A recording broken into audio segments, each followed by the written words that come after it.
సిద్దిపేట జిల్లా దుబాకలో నిన్న జరిగిన కాంగ్రెస్ మీడియా సమావేశంలో బీఆర్ఎస్ మహిళా నాయకురాలు కత్తి కార్తికపై కాంగ్రెస్ నాయకురాలు మాట్లాడిన తీరుపై మున్సిపల్ చైర్పర్సన్ గన్నె వనితా భూమిరెడ్డి మహిళలతో కౌన్సిలర్లతో కలిసి మీడియా సమావేశం ఏర్పాటు చేశారు. ఈ సందర్భంగా వారు మాట్లాడుతూ కాంగ్రెస్ పార్టీకి మాట్లాడేందుకు మహిళలు లేక ప్రతిపక్షాన్ని ఎదిరించే దమ్ము లేక ఇచ్చిన హామీలు నెరవేర్చక ఇష్టానుసారంగా మాట్లాడడం ఎంతవరకు సమంజసమన్నారు. మరోసారి కత్తి కార్తికను విమర్శిస్తే చూస్తూ ఊరుకోమని హెచ్చరించారు. ఈ కార్యక్రమంలో కౌన్సిలర్లు దేవుని లలిత, ఆశా స్వామి, ఆశా యాదగిరి, ఇల్లందుల శ్రీనివాస్, బీఆర్ఎస్ మహిళా నాయకురాలు చాట్ల లత, వీణా నాయకులు అబ్బుల రాజలింగం గౌడ్, పల్లె రామస్వామి గౌడ్ తదితరులు పాల్గొన్నారు. మాట్లాడిన సిద్దిపేట కాంగ్రెస్ అధ్యక్షురాలు మా దుబ్బాకు వచ్చి మాట్లాడిన ఎంతమంది ఉన్నారు దుబ్బాకు కాంగ్రెస్ వాళ్ళు తిప్పి కొట్టే 10 మంది లేరు. మా తెలంగాణ మొత్తం మంది దుబ్బాకు అసలు మీరు కార్తిక గురించి మాట్లాడే ముందు 4 అదుపులో పెట్టుకొని మాట్లాడాలి. మీరు మేకప్ అంటారు, ఆ మేకప్ను మేము తెచ్చిస్తాం, నువ్వు వేసుకో, అంత పుల్లు ఉంటే నీకు. నువ్వు ఒక ఆడబిడ్డ మీద అట్లా మాట్లాడేది పద్ధతి కాదు. మీ గుంపు మేస్త్రి చెప్పిండు కదా 6 పథకాలని. నిరుద్యోగ వృత్తి ఎక్కడ పోయింది? గెలవంగానే 10 రోజులల్లో నేను ఇస్తా 4,000 అన్నాడు. ఆ 4,000 ఎక్కడ పోయినాయి? ఆ 4,000 లేవు కదా. ఒంటరి మహిళలకు, చదువుకునే పిల్లలకు 2,500 ఇస్తాను, అవి లేవు. ఒక ఫ్రీ బస్సు పెట్టి నువ్వు ఆడవాళ్ళని కొట్టుకునేటట్టు చేసినావు.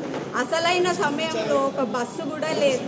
ఎన్నో హామీలు ఇచ్చినావు. ఇప్పుడు దుబ్బాకు నువ్వు రా, నువ్వు వస్తే నీ సంగతి మేము చూపిస్తాం. నువ్వు అన్నావు కదా ఎక్కడికో రమ్మని కార్తిక గారిని.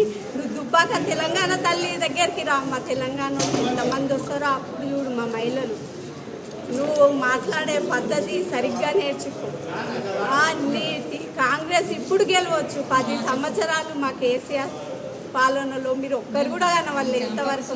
అసలు నువ్వు ఎప్పుడన్నా కనబడ్డావా ఈ దుబ్బాకల? అసలు నీ ఫేస్ ఎప్పుడన్నా కనబడ్డదా? నీ ఇండియల్ అధ్యక్షురాలు కావచ్చు. మా దాంట్లో ఎప్పటి నుంచో ఉన్నారు కార్యకర్తలు కానీ పనిచేసిన దుబ్బాకు వచ్చి మాట్లాడు ఏదైనా ఉంటే. కానీ కార్తిక గురించి అట్లా మాట్లాడడం పద్ధతి కాదు.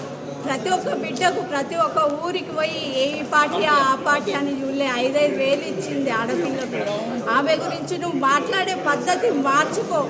నీకేమైనా దమ్ము ధైర్యం ఉంటే దుబ్బాకు తెలంగాణ తల్లి దగ్గరికి రా, మేము కూడా వస్తాం, చూసుకుందాం. అప్పుడు నువ్వు ఏడో ఉండి దొంగచాటు ఉండి మాట్లాడే పద్ధతి కాదు. జై తెలంగాణ. నిన్నటి రోజున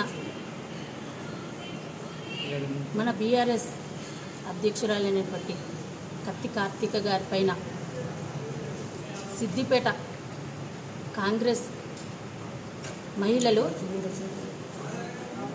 నిజంగా వాళ్ళకు ఆడపుట్టుక పుట్టినరు, కొంచెమన్నా ఇంగిత జ్ఞానం ఉండాలి.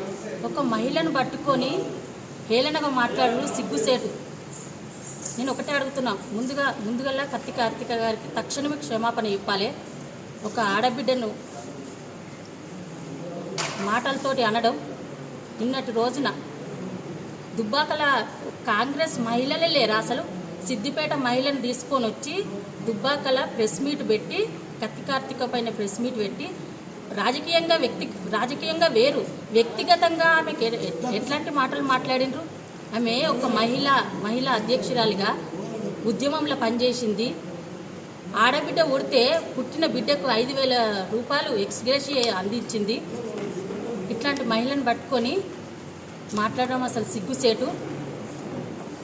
హరీష్ అన్న మాకు బీఆర్ఎస్ పార్టీకి, మా దుబ్బాక నియోజకవర్గానికైనా, మన మెదక్ మొత్తం పార్లమెంటు అందరికీ హరీష్ అన్న కానీ ప్రభాకర్ అన్న కానీ మాకు పెద్ద మనుషులు. వాళ్ళ గురించి మాట్లాడడం తక్కువేం కాదు కదా. వీళ్ళ వాళ్ళ గురించి మాట్లాడినా అని హేళనగా మాట్లాడినరు సిద్దిపేట మహిళా అధ్యక్షురాలు. నిజంగా నాకు సిగ్గుసేట అనిపిస్తుంది. ఆమె తక్షణమే కత్తి కార్తిక గారికి తక్షణమే క్షమాపణ చెప్పాలని మా బీఆర్ఎస్ మహిళల తరపున కోరుకుంటున్నాను.